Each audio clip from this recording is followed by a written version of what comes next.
Tune into the words that are being used, possibly the body language or the voice, how things are being said, anything else that you might sense they could be feeling. And then your job is to find a reflection that seems correct and attuned, resonant. After you find that, you're going to use an open-ended question, which invites more discussion, more talk.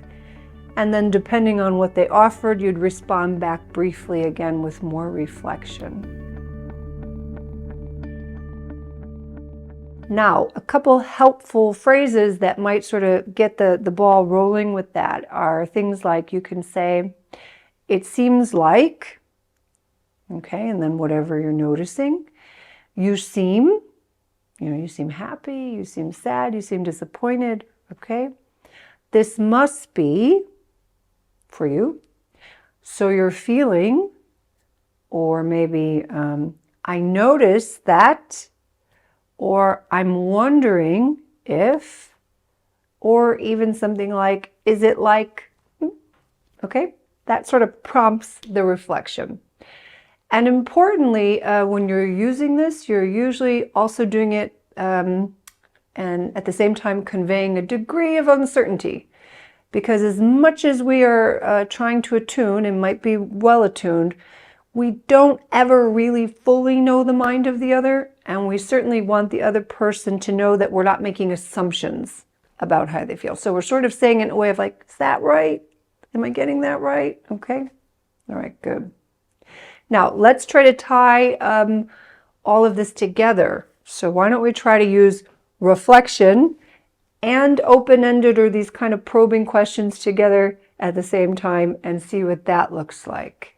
So let's think about this one. I wonder, does it feel a bit overwhelming for you? That makes sense given everything that's been going on for you. Can you tell me a little bit more about how you've been coping with all of this? Okay, so see, you can see what we did there. We reflected back. I'm wondering if this is how it feels. We validated that feeling, that experience, and then we invited them to share more with us with the open-ended questions. Now, importantly, what you're going to see when we're doing this, we're creating space, right? We're creating space for them to connect, not just with us. More importantly, we've created space for them to connect with themselves. That's what we're really trying to do there, okay? Now, let's briefly try to see if we have the hang of this. Let's try and see if we can use reflection, open-ended questions, and that presence, attunement, and resonance to respond to a statement that someone might make. I'm going to give you a statement, and then I want you to see if you can kind of generate that yourself. Okay? All right. So here's the statement, and I'll sort of act it out a bit for us, okay? So that you get a feel for this. Okay. Oh, I don't know. I'm just a little tired, I guess. I'm a little tired. I was thinking about when I used to live in my old house. Gosh, that was a really different time then. Things were just so different then. I wish I could just like go and see it or walk through it again.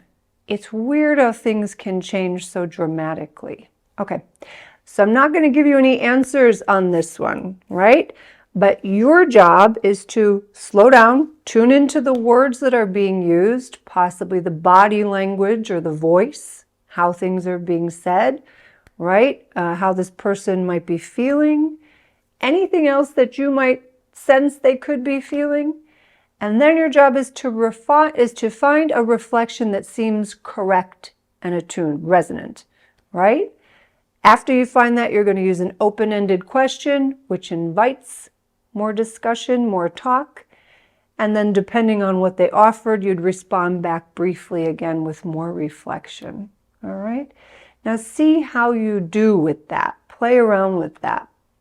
Here is what I can assure you. In everyday settings, when a person says something like, gosh, I'm feeling really tired and things have changed so much and just thinking about this other house and I kind of wish I could go back and look at it again. In everyday settings, when someone puts this out into the world, let me tell you what they encounter a lot. someone will usually respond back with something like, "You're tired? Are you getting enough sleep?" Okay. Or, "Oh, gosh, I know, I'm really tired too. We're all so tired. I don't know what's going on."